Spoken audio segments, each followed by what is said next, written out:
Hello everyone and welcome to Microsoft Dogs. We'll start with the guides here.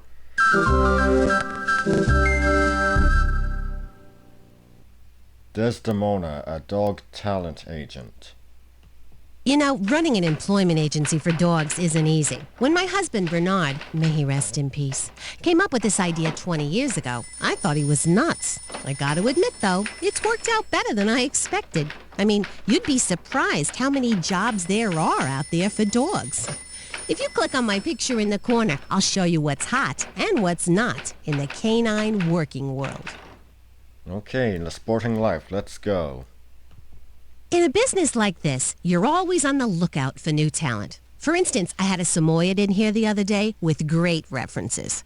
Her family's been in the reindeer herding business for over 500 years. But that's just a drop in the bucket when you figure herders have been around for at least 10,000 years. Fact is, flock herders and guardians were probably the first kinds of dogs early humans domesticated. Yes, indeed. Of course, once people settled down and started raising crops and livestock, they suddenly had a lot to lose. Before long, everybody was declaring war on everybody else.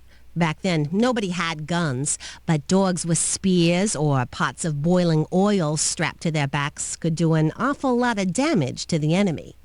During World War II, the Russian army had the same idea when they trained dogs to run with bombs on their backs under enemy tanks. I don't like the sound of that. Ancient hunters didn't have guns, which is why they first developed sighthounds to run down game. Of course, with all the firepower you got out there today, there's not much call anymore for fast dogs outside of the dog track. But if a dog is willing to relocate, there are still some places in the not-so-industrialized world where sighthounds are used for hunting. And I don't mean mechanical rabbits. Yes, indeed.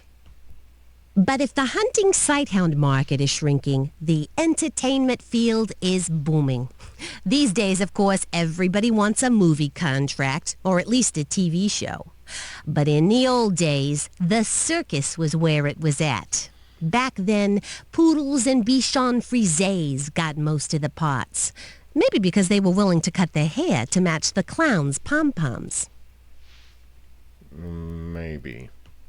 Not that acting in a movie is a piece of cake. No, no, no. I got a call last week from a producer looking for a dog to fight a wolf. Now, that sounds dangerous, right? But it's really not. Everything in the movie is a combination of camera work and careful training. I'd never send my clients out on a real fight. But some people aren't so scrupulous. Dog fighting is still big business all over the world, even where it's not legal. Oh, you mean where it's not civilized? You'd have to be uncivilized to find dog fighting entertaining. And speaking of jobs that could be hazardous to your health, take a look at Laika, the Russian Cosmodog. Poor thing went up, but she never came down. Or how about all those beagles being bred for medical research? Some people say animal experimentation is a necessary evil. Other folks think there's no excuse for it.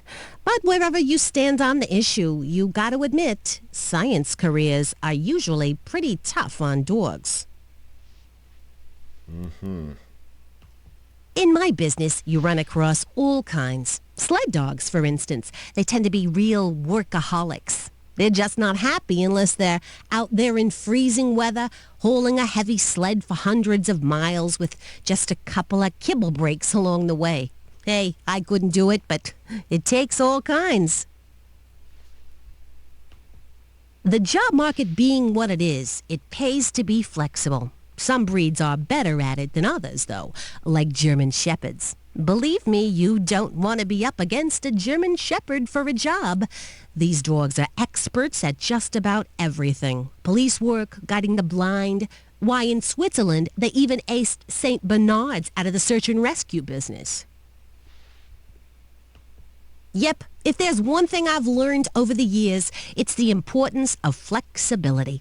Labrador retrievers, Doberman pinschers, poodles, to name a few, can learn to do almost anything, short of figuring out your income tax.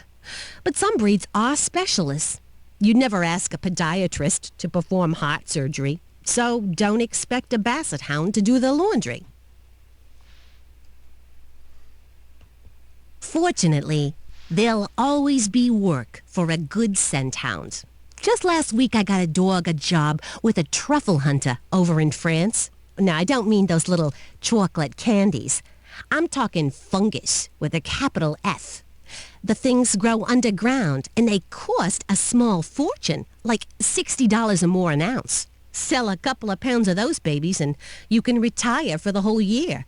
So a dog who can find them is worth its weight in, well, truffles. Anything that expensive, you ought to be able to wear. Okay, so maybe I'd look stupid with a couple of mushrooms hanging from my ears, but some people can wear anything.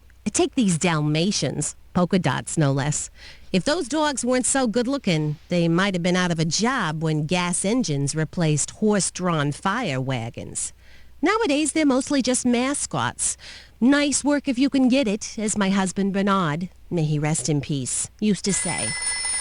Oh, sorry, hon. Gotta take this call. Feel free to click on the contents button and poke around on your own. Or you can click on my picture to get back to another guided tour. And that would be the tour. So yeah, we saw some good jobs, saw some barbaric jobs like using dogs for testing or dog fighting.